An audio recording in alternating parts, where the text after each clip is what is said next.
Have you ever finished exactly what your boss asked for, only to hear, "This isn't quite what I had in mind"? You open the original message, you check your notes, you briefly wonder whether a second assignment was delivered to everyone except you by carrier pigeon, then the target changes. The report needed more detail, the presentation should have been shorter, the project was supposed to feel more strategic, more polished, more executive ready, and apparently capable of reading the future. It feels like your boss is moving the goalposts. And sometimes, that is exactly what is happening. A manager keeps the standard vague, waits to see the result, and then judges the work against criteria that were never stated. But here is the part that makes this problem hard to solve. Not every moving target is the same problem. Sometimes the business genuinely changes. Sometimes your boss does not know what good looks like until they see a version. Sometimes hindsight makes a new expectation feel as if it was obvious all along. And sometimes the brief was never a real brief. It was an anxious cloud wearing a deadline. If you treat every change like manipulation, you look rigid. If you absorb every change without naming it, the work never ends. So how do you tell the difference? And how do you stop a fair change from becoming retroactive blame after you have already taken the shot? There is a practical test. Was the change named, explained, and paid for? Keep those 3 words in mind because they separate a real replan from a finish line that quietly rewrites your performance. Start with a scene. Your boss says, "Can you put together a quick update for leadership?" You ask when they need it. Friday. You build a careful 20-slide deck. It includes the numbers, risks, milestones, and a chart that took 3 hours because one label refused to stay where you placed it. On Friday, your boss looks at it and says, "This is too detailed. Leadership needs a simple story."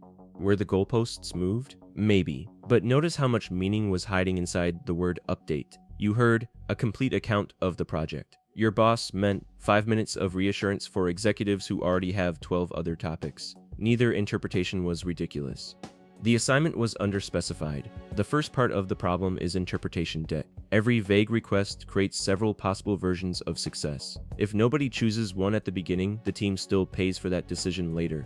The payment arrives as revision, frustration, and the sentence, "I thought this was obvious." Specific goals can direct attention and effort, but complex work cannot always be reduced to one perfect checklist. Overly narrow metrics can even hide important judgment. The practical point is not that every assignment needs a 47-page specification. It is that the invisible judgment criteria need enough daylight to guide the work and change when reality requires it. When your boss says, "Make it polished," do not ask, "What does polished mean?" in a tone suggesting you have just caught them inventing language. Offer useful choices. Polished in terms of visual design, accuracy, or executive brevity. Is this meant to inform them, get approval, or trigger a decision? What would make you comfortable saying yes to this? These questions are powerful because they do not demand certainty your boss may not have. They turn a vague reaction into an observable purpose. The purpose matters more than the adjective. A strategic memo might mean it compares options. A leadership-ready deck might mean the recommendation appears on slide 1. A quick update might mean nobody speaks for longer than the lifespan of a conference room pastry. Then the outcome arrives, and memory changes with it. Once people know the outcome, the path toward it often looks clearer than it did before. A client dislikes the proposal, and suddenly everyone remembers the warning signs. A launch struggles, and the risk that was once one possibility among 6 becomes the obvious issue. Your boss may not be consciously rewriting history. Outcome knowledge can change which earlier details feel important. That is why "you should have known" is such a painful sentence. It judges your earlier decision using information that became vivid later. Imagine a campaign review. Before launch, the team agrees that speed matters most. You use the existing creative, meet the date, and avoid a 2-week delay. After launch, engagement is weak. Your boss says, "Quality should always come before speed." The temptation is to reply, "That is not what you said." You may be correct. You may also turn the meeting into a contest over memory. Try this instead. "I understand that quality is the priority now. At kickoff, we agreed to protect the launch date and reuse the existing creative. For the next version, should we re-baseline around quality even if the date moves?" That sentence does 3 things. It acknowledges the current learning, it restores the original decision without accusing anyone of lying, and it forces the new priority to carry its real trade-off. This is the central skill, re-baselining. A legitimate change says, "We learned something new, so the plan must change." Unfair drift says, "The plan changed, but we will judge you as if it never did." Your job is not to prevent change. Your job is to stop new expectations from disguising themselves as old expectations. The third part begins when your boss is uncertain too. Managers are often responsible for outcomes they cannot fully predict. They may face shifting clients, unclear executives, limited information, and consequences for choosing wrong. One way that uncertainty travels downward is through open-ended direction. Take another pass, bring me more options. Let's make sure we've covered everything. Each sentence can postpone the manager's decision and expand the employee's search. You keep producing work because nobody has named the condition that ends the work. This can happen without bad intent. Your boss may believe more analysis will create certainty. Meanwhile, you are building version 9 of a document that has developed its own weather system. The solution is a decision boundary. Ask, what evidence would be enough to choose? Or, which two options are we deciding between, and who makes the final call? Or, if the new analysis does not change the recommendation, can we treat this as final? You are not refusing iteration, you are defining what the iteration is for. Now return to the test from the opening. Has the change been named, explained, and paid for? Named means the team acknowledges that the requirement changed. Explained means there is a reason connected to the work, not just a new adjective. Paid for means the change affects scope, timing, resources, capacity, or priority. The accountable owner may decide the request is urgent and non-negotiable, but the impact should still be visible rather than silently absorbed. Suppose your boss says, "Can we add competitor analysis before Friday?" The unprotected response is, "Sure." The confrontational response is, "That was not in scope." The useful response is, "Yes. To keep Friday, I can shorten the customer section, or I can keep both and send it Monday. Which trade-off do you want?" Now the new request is real. It has a visible cost and a decision owner.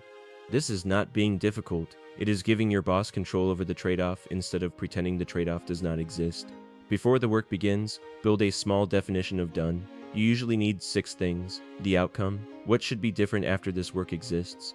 The audience or approver, whose judgment matters. The approval criteria or success signal, what decision should this enable, or what will show that it worked. The boundaries, what is deliberately not included. The timing, when is the review, and when is it actually final.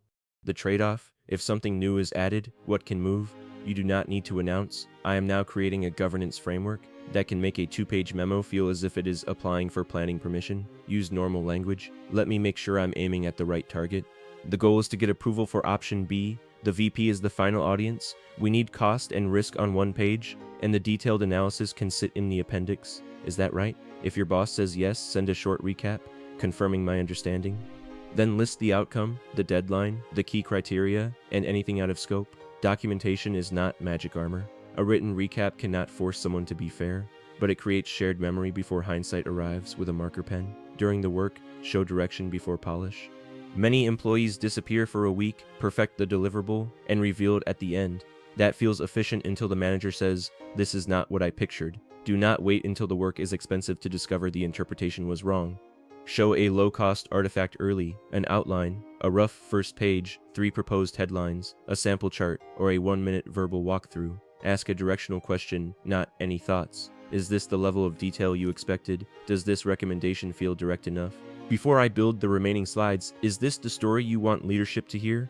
Early review is not permission-seeking when it tests the highest risk assumption.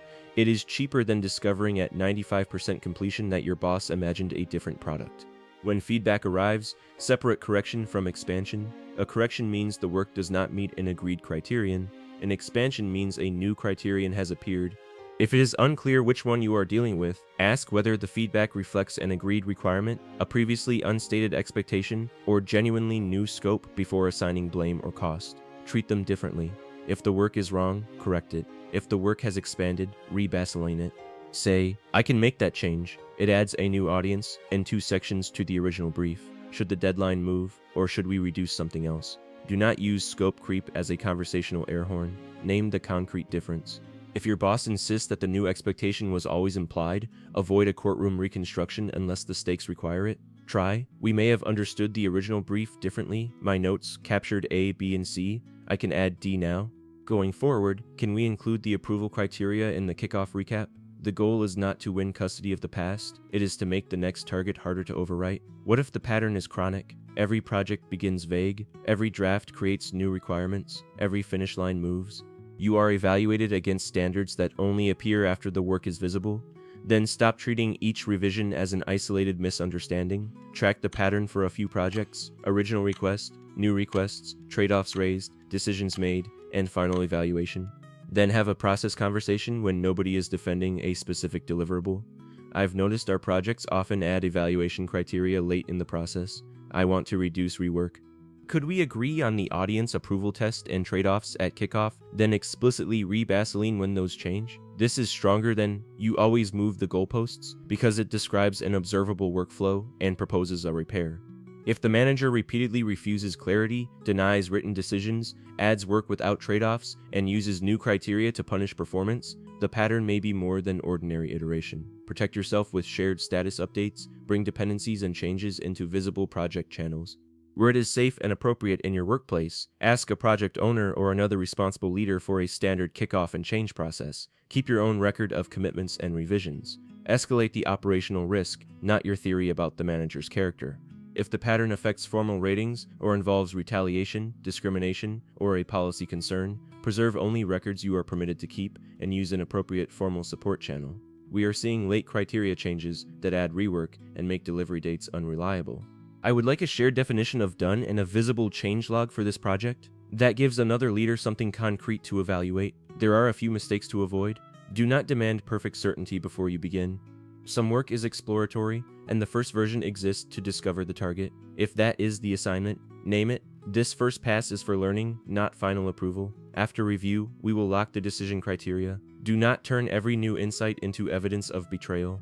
A good team updates its plan when reality changes. Do not quietly absorb changes while storing resentment. Agreement without a name trade-off teaches everyone that new work has no cost, and do not use documentation like a trap. As I already explained in my email, sounds less like project memory and more like a tiny paper guillotine.